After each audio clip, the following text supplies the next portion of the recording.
Ntangere vyo gusubira kubana namwe mwe banywanyi mudahengeshanya kudukurikira no kutwumviriza muherereye mu bihugu vy'amakungu ya kure akigoro kanyu turakaraba. Mwese mudukurikira muherereye ku mugabane w'abanyamerika, mwese kandi muri ngaho ku mugabane w'abanyaburaya, abari hirya nino ngaha mu bihugu vy'ibibanyi, mu burengero muri Kongo, mu buraruko mu Rwanda, mu buseruko muri Tanzania, abaherereye ngaho mu bumanuko bw'igihugu cacu, intara, amakomine, imitumba, ubucimbira, imisozi bigiye bitandukanye, bivanye n'aho buri umwe wese adukurikirana aherereye, mwese ndabahaye kaze. Fyonda subscribe niba ukoresha ururimi rw'icongereza canke niba ukoresha ururimi rw'igifaransa fyonda sabone, hama uraca uja ngaha iburyo urafyonda no kwako kantu kameze nk'agakengeri, amakuru, ibiganiro dutoza umwanya ku mwanya bizoja bigushikira aho uzoba uherereye hose kw'isi. Amakuru rero ariko aragenda ava irya nino mu banywanyi b'umugambwe CNDD FDD, kuri ubu ngubu ngo ibintu biraboneka ko vyaciye biba nabi cane.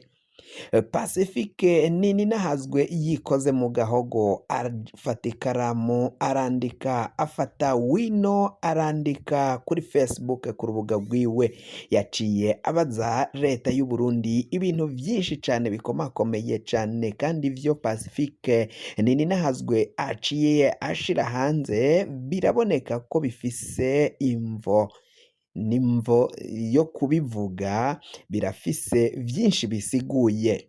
Pacifique Ninahazwe arabaza imvo Red Tabara yasubiye kugaba ibitero bitandukanye mu gihe harungitswe abasirikare muri Haut Plateau, muri Sud Kivu, muri Kivu y'ubumanuko ngaho mu gihugu ca Repubulika iharanira intwaro rusange ya Kongo. Leta y'u Burundi yarafashe abasirikari basaga igihumbi, barenga igihumbi nyine, ibarungika ngaho muri Kivu y'ubumanuko, muri Haut Plateau, aho ngo bagiye kugwaniriza umuhari wa Red Tabara mu birindiro vyawo kugira ngo utazosubira kugaba ibitero. Kuva mu mwaka w'ibihumbi 2022 ubwo hari harungitswe abo basirikare baja kugwana na Red Tabara muri Haut Plateau, ngo ibitero vya Red Tabara vyaciye biba bikeyi, amezi 11 yaciye ahera atagitero ca Red Tabara cumvikanye ku butaka bw'igihugu c'u Burundi. Ngo biraboneka ko ivyo bariko barakora vyari vyo koko. Kuri ubu ngubu ngo aribaza imvo abo basirikari barizwe mu gihugu ca Repubulika iharanira intwaro rusange ya Kongo vyitwa ko bagiye kugwana n'umuhari Red Tabara.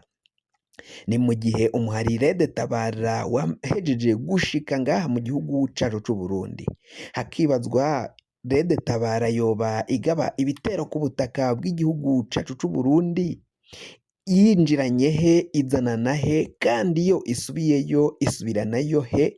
Abo basirikari basaga igihumbi b'u Burundi barungitswe ngaho muri Kongo bariko barakorayo iki? Akibaza imvo ikibira ca Rukoko kibarizwa ngaho mu ntara ya Bubanza kidacungerewe neza kugira ngo babandanye bagwanya abo bagwanyi ba Red Tabara bivugwa ko bari ngaho muri Repubulika iharanira intwaro rusangi ya Kongo. Kuki bataza ngo bari bo bagwanya uwo muhari wa Red Tabara canke bacungere imbibe ku buryo umuhari wa Red Tabara udashobora kwinjira ngo ugabe ibitero? Inyuma y'igitero caraye kibaye ngaho muri komine Mpanda, zone Buringa, biravugwa ko abasirikari b'igihugu ngo baciye bahunga, baratabaromoka barahunga. Ngo bivugwa ko rero ngo mu gisirikari ngo tekinike yo kugwana, iyo uravye canke ubonye uwo mugwana agusumvya inguvu, agusumvya igitigiri c'abasirikari canke agusumvya ibigwanisho, ngo uca ukora ico bise repli, ngo canke mu rurimi rw'icongereza ivyo bise withdraw, ngo nico uhita ukora, niyo tekinike ukora, ni ukwiruka ugakinjura ugahunga. ngo abasirikare b'u Burundi nabo baciye biruka barahunga batungwa nayo bameze ubwo umuhari wa Red Tabara wajaga kugwanya wabagabagako igitero. Uyu mugabo Pacifique Nininahazwe abandanya abaza imvo ngo hari utubazo twinshi turiko turiyadukiza inyuma y'ico gitero. Haribazwa ukungene abo basirikare batagiye canke ngo leta itagiye ifata abasirikare benshi ngo ibarungike hafi n'ikibira ca Rukoko baje kugwanya izo nyeshamba canke bagiye gucungera umutekano ngaho ku kibira ca Rukoko mu nkengera zaco, ngo bivanye nuko haheze ng'iki gitero kibaye nta mezi abiri aheze Red Tabara igavye igitero muri zone Gatumba y'intara ya Bujumbura muri komine Mutimbuzi. Ico gitero cagabwe na Red Tabara yaremanze ko ariyo yacigavye.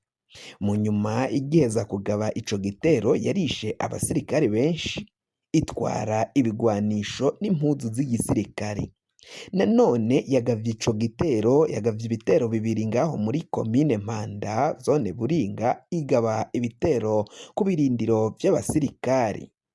Ngo amakuru yo kwizigira nuko abasirikare benshi barungitswe mu gihugu ca Repubulika Iharanira Intwaro Rusangi ya Kongo, abandi basirikari bararungitswe mu bice vyo mu buraruko bw'igihugu mu ntara zo mu buraruko, aho biboneka ko ngo bariko baritegurira kuja kugwanya igihugu kibanyi c'u Rwanda.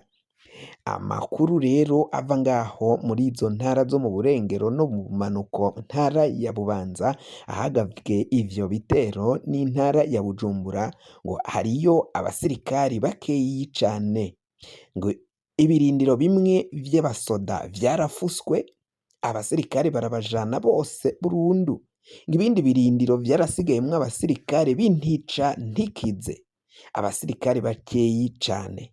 Ngo Red Tabara mu kubagabako ibitero ngo biba biboneka ko ibarusha igitigiri c'abasirikari ibarusha kandi n'ibigwanisho vy'ubuhinga bwa none bikomakomeye cane bashobora kugwanisha.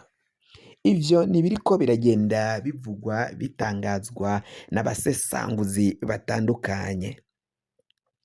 Uburundi hakaba hariko haribazwa imvo leta y'u Burundi ngo itafashe abo basirikare ngo ibajane mu nkengera z'ikibira ca Rukoko.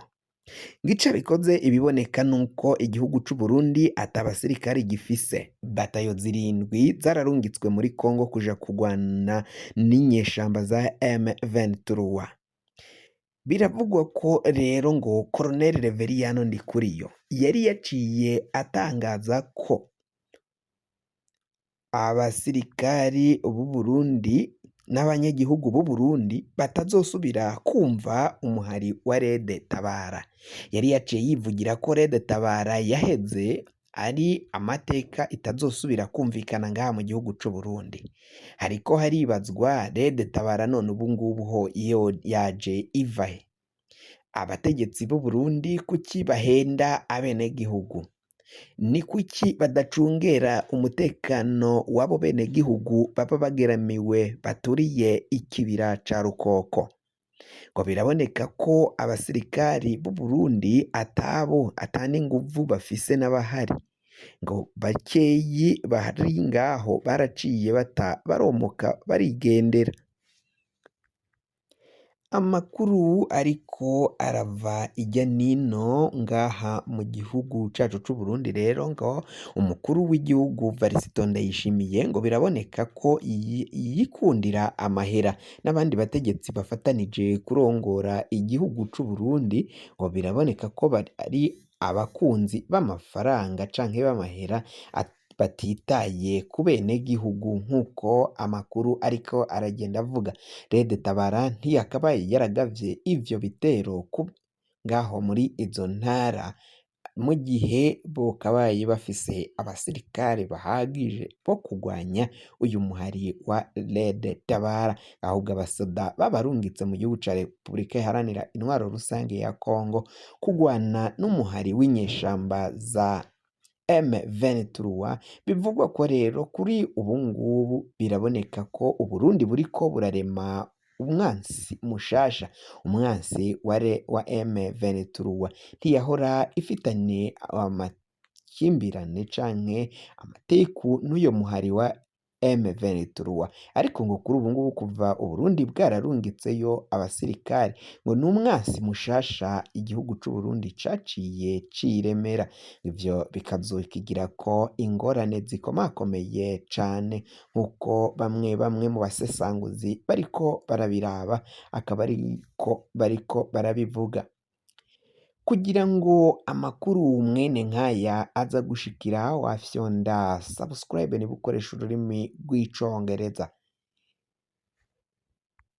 canke niba ukoresha ururimi rw'igifaransa urafyonda sabone, hama uraca uja ngaho iburyo urafyonda no kwako kantu kameze nk'agakengeri, amakuru ibiganiro dutoza umwanya ku mwanya bizaja bigushikira aho uzoba uherereye hose kw'isi. Mwahejeje gufyondako tukaba tubakengurukira cane muri abo kubahwa.